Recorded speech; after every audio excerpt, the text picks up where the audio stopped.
Romania जाने सोचमा हुनुहुन्छ भने तपाईको लागि एउटा नसोचेको खबर छ। त्यहाँको सरकारले ल्याउन लागेको नयाँ नियमले हजारौं कामदारको भविष्य अन्योलमा पर्न सक्ने देखिएको छ।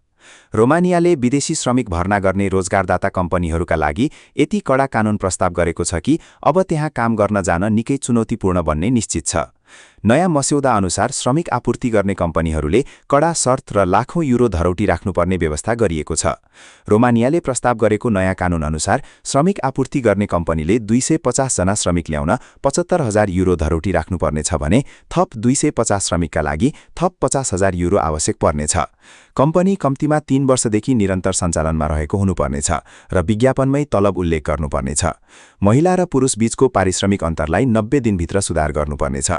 कानून उल्लङ्घन गरेमा पहिलो पटक 4,000 युरोसम्म र पटक पटक उल्लङ्घन गरेमा 6,000 युरोसम्म जरिवाना हुनेछ।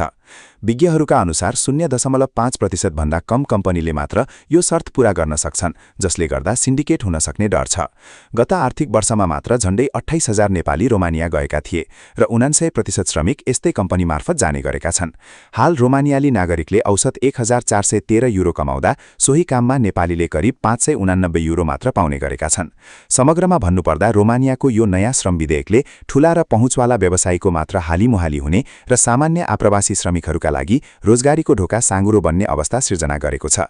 रोमानिया सरकारको यो कडा कदमबारे तपाईको विचार के छ? कृपया तल कमेन्ट बक्समा लेख्नुहोला र यस्तै जानकारीका लागि हामीलाई फलो गर्दै गर्नुहोला।